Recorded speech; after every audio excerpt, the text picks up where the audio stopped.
welcome to Sri Lanka Morning Show. Ayubowan.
The Voluntary Outreach Club presents the Winter Ball 2025 on Saturday the 19th July at the Grand on Princess Mulgrave, featuring Sri Lanka's premier band Redeemers.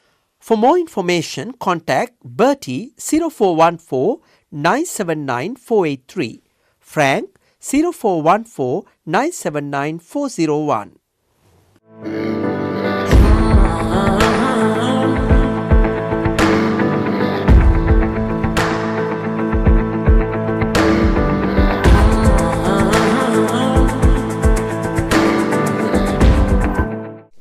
Ayubowan.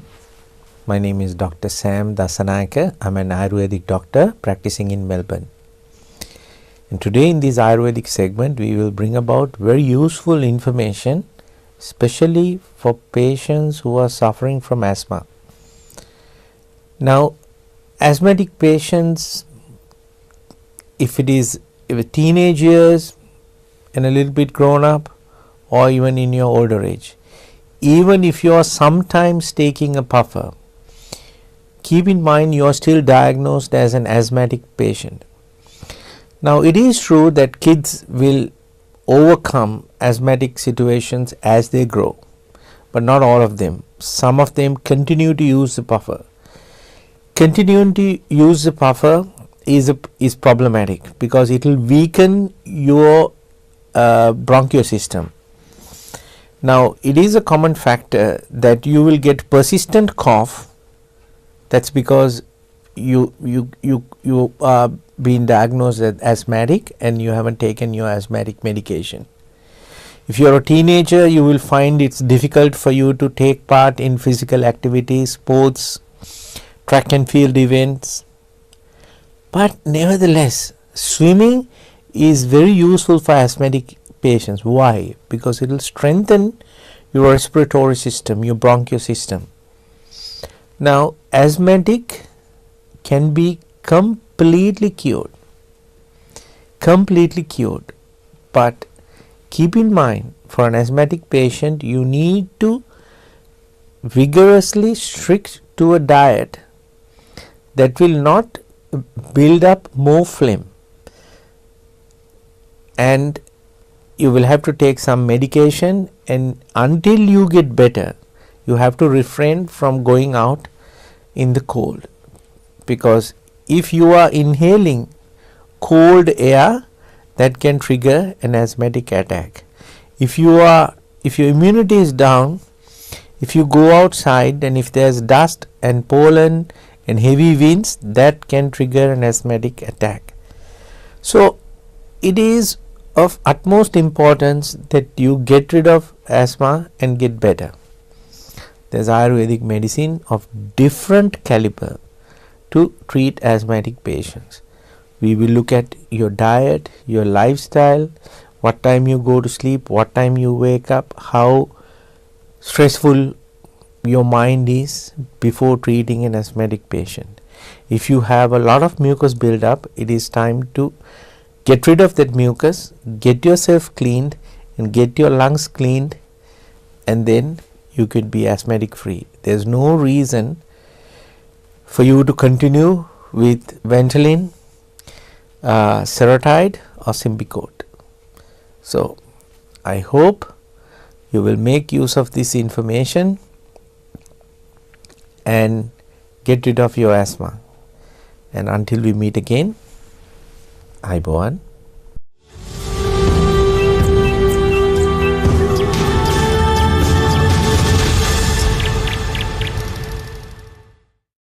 Good morning and welcome to another segment of the fascinating world of birds. Today I'm joined with our very own bird enthusiast, Chanit Wijeratne. Good morning, Chanit. Thank you for joining us today. Good morning and thank you for having me. Chanit, before we kick off today's program, I just want to say a huge congratulations on your incredible achievement.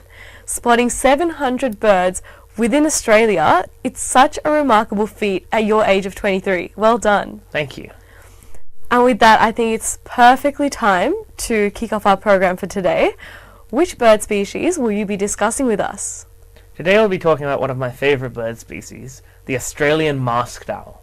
Right, and now I know there are several owl species in Australia. How do you differentiate between the owl species and even this species in general? So the Australian masked owl belongs to a group of birds called the Taito owls, the most famous of which is called the barn owl. The Taitos are famous for their particularly flat faces, as they all have a sort of facial disc. In the masked owl, there's a lot of variation, so to go off a lot of the plumage characteristics would be a bit incorrect, as some birds can be very obviously distinct, very gorgeous, all rusty coloured birds, and some birds can be ghostly pale and make you quite confused with the very similar barn owl. Features that are good to differentiate from masked owl include the following. Masked owls will always show 6 or more bars in the primaries, which is sort of the edge of the wing, while barn owl tends to show less bars than this. And grass owl has a sort of, grass owl being the other similar Taito in Australia, has a otherwise different pattern, also with less than 6 bars. Additionally, mast owls have very large, powerful feet. They have feathered legs as opposed to bare legs, and the border of the disc tends to be darker and thicker, although this isn't always apparent in every bird. Additionally, the very dark, very rusty mast owls are quite hard to mistake for anything else. The issue comes when you get a pale bird, as this species is famous for a lot of variation. Not only are there different subpopulations, all with their own different colorings, but even within a subspecies, the coloring of a bird can vary immensely from individual to individual. And now with the colouring on these birds' feathers, does this help with which habitat they live in? Would you be able to explain to us and our viewers at home about what type of habitat the mast owl can be found in? So mast owls aren't really too picky. They do require a good amount of hollows to use as roosts, but really it doesn't matter if it's wet forest or dry forest. They don't like forest that's too dense, but they seem particularly fond of old growth forest. I suppose this more hollows means more mast owls. Particularly, I've had the most luck in old-growth dry woodland, but better spotlighters than me have turned them up pretty much anywhere. I see. Now, would you be able to elaborate on your experience spotting the mast owl? Yes, so mast owl is one of the last owls that I had the luck to see, and with mast owl, I found that individual to individual, there's quite a lot of difference between how they behave.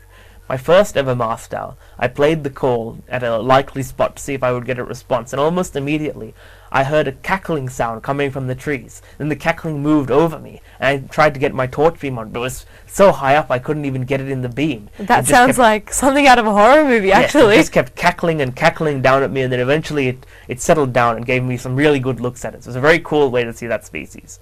My second and my third ones just sort of silently drifted in when I played the call.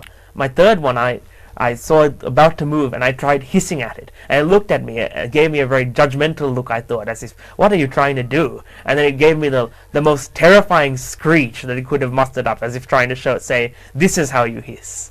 Oh my goodness. The call of the mast owl is one of the most interesting things about it. Their usual call is often referred to as the scary hiss. Many of the titles have a sort of screeching sound, but in the mast owl particularly, it's quite a bit deeper than in barn or sooty, which lends a more terrifying sort of quality to it. The first time I played the call to myself in the middle of the dark, I thought, what have I gotten myself into? Well, Tanith, your experiences with the mast owl sounds very memorable.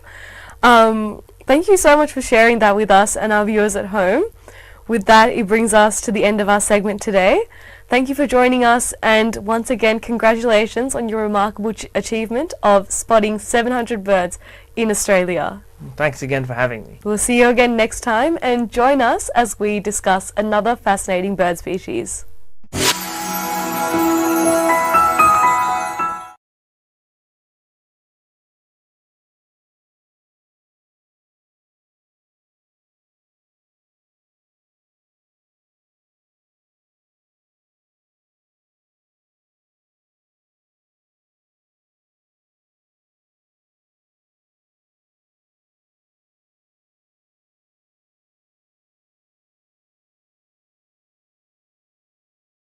The science of life, traditionally known as the Ayurveda. Consultations, diagnosis and treatments are done by fully qualified Ayurvedic practitioner Dr. Sam Dasanai. Sahandro Ayurvedic Center, best wellness experience. Looking to buy a new hose reel but confused over quality? And you want to buy a locally made hose reel? Look for the genuine Australian-made AK Reels hose reels. Heavy-duty Australian design and patent. Using Australian-made hoses that last. By AK Reels, the Australian-made hose reels.